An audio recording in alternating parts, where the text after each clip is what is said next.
হরে কৃষ্ণ। ওম নমো ভগবতে বাসুদেবায়। ওম নমো ভগবতে বাসুদেবায়। ওম নমো ভগবতে বাসুদেবায়। শ্রীমদ্ ভাগবত তৃতীয় স্কন্দ স্থানম সৃষ্টি স্থিতি দ্বাবিংশতি অধ্যায় কর্দমমুনি ও দেবতীর পরিণয়। শ্লোক 34। স এবং শান্তরম নিন্নে ইউগা নামেক সপ্ততিতম বাসুদেব প্রসঙ্গেন পরিভূত গতিত্রয়। অনুবাদ: তিনি সর্বদা বাসুদেবের কথা চিন্তা করে এবং বাসুদেবের সঙ্গে সম্পর্কিত বিষয়ে যুক্ত থেকে তার জীবনকাল ৭১ চতুর্যুগ অতিক্রম করেছিলেন। এইভাবে তিনি গতিত্রয় অতিক্রম করেছিলেন। শ্লোক ৩৭।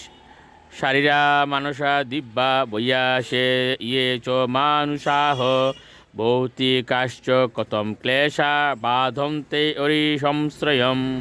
অনুবাদ: অতএব এ বিদুর, যারা ভক্তিযুগে সর্বত্রভাবে শ্রীকৃষ্ণের শরণ গ্রহণ করেছেন, তাদের শারীরিক, মানসিক, দৈবিক এবং অন্যান্য মানুষ ও জীবদের দ্বারা প্রদত্ত ক্লেশ কীভাবে পীড়া দিতে পারে। শ্লোক ৩৮।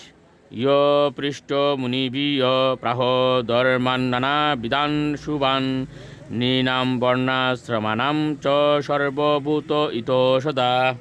অনুবাদ: ঋষিগণ কর্তৃক জিজ্ঞাসিত প্রশ্নের উত্তরে সমস্ত জীবের প্রতি কৃপা পরবশ হয়ে তিনি সাহেব-মনু সাধারণ মানুষের এবং বিভিন্ন বর্ণ আশ্রমে নানাবিধ পবিত্র কর্তব্য সম্বন্ধে উপদেশ দিয়েছিলেন। শ্লোক ৩৯। এততে আদিরাজস্য মনুশ্চরিতম অদ্ভুতম বর্ণিতম বর্ণনীয়স্য তৎ অপত্য উদয়ম শৃণু। অনুবাদ: আমি কীর্তনের যোগ্য আদিরাজ মনুর এই অদ্ভুত চরিত্র তোমার কাছে বর্ণনা করলাম। এখন তার কন্যা দেবতীর প্রভাবের বর্ণনা শ্রবণ করো। এতে শ্রীমদ্ ভাগবতের তৃতীয় স্কন্দের কর্দমমুনি ও দেবতীর পরিণয় নামক দ্বাবিংশতি অধ্যায়ের ভক্তিবেদান্ত তাৎপর্য সমাপ্ত। হরে কৃষ্ণ।